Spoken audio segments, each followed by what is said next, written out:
Em primeiro lugar, é importante que a pessoa saiba a diferença entre direito de imagem e direito autoral, já que as duas coisas envolvem situações diferentes. O direito de imagem nada mais é do que o direito de personalidade, resguardado a todas as pessoas, e que faz parte da lista de direitos básicos do ser humano, que existe antes mesmo do direito autoral. Já o direito autoral é um conjunto de normas que regem o processo criativo, ou seja, que dizem respeito ao autor e sua obra. O direito de imagem é consagrado e protegido pela Constituição Federal da República de 1988 e pelo Código Civil Nacional de 2002, com o direito de personalidade autônomo. Ele se trata da projeção da personalidade física da pessoa, incluindo os traços fisionômicos, o corpo, atitude, gestos, sorrisos, indumentárias e etc.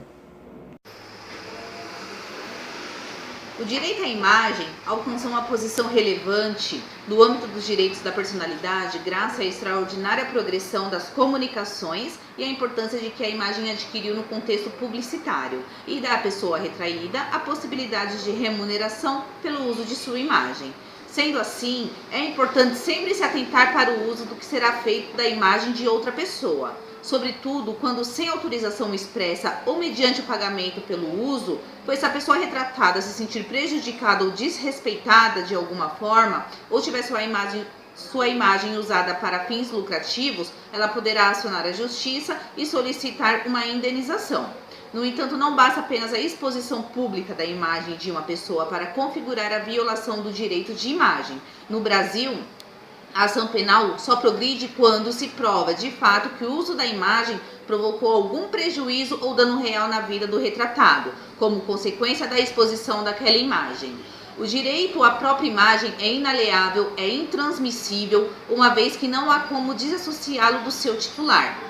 Não é indisponível e é essa a grande característica do direito à imagem, a possibilidade de dispor ou não da própria imagem para que outros a utilizem para diversos fins. Pode, assim, a pessoa explorar a sua imagem da forma que quiser.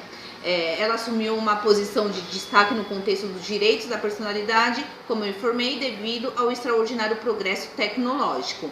Portanto, o titular do direito da imagem compete o consentimento do uso da imagem. Então, a questão do consentimento se revela especialmente pelo fato de autorizar a utilização da imagem, cessar qualquer direito de pretender a indenização prevista pela lei. O consentimento deve ser específico para que não haja o uso indevido.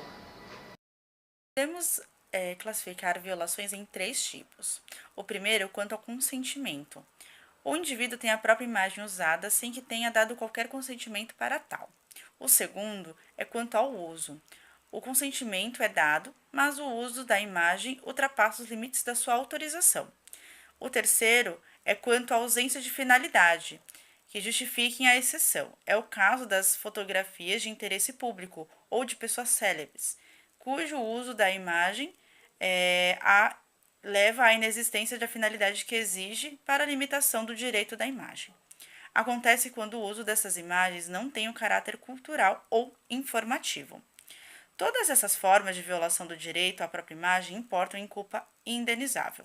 Com a violação do direito à imagem, o corpo e as suas funções não sofrem alteração física, mas observe-se uma modificação de caráter moral. A violação é ainda mais agressiva quando dentro de um contexto publicitário. Conforme o caso, as violações do direito à imagem impõem ao agressor a obrigação de reparar o dano sofrido pela vítima, seja para a restauração do equilíbrio patrimonial rompido, ou seja, para compensar o prejuízo moral suportado. O dano material destrói ou reduz o patrimônio do indivíduo, e a indenização por violar o direito à imagem não deve se limitar ao valor que o indivíduo perdeu, dano emergente, mas também deve se estender para quanto deixou de ganhar, lucros cessantes. Já o dano moral repara a perda de um bem jurídico sobre o qual o lesado teria interesse. E a reparação se faz através de fixação de uma indenização com finalidade de amenizar os sentimentos indesejados, os quais tiveram como causa a violação do direito. A reparação aos danos tem como objetivo também representar para o ofensor um desestímulo a novas práticas abusivas, para que isso não aconteça.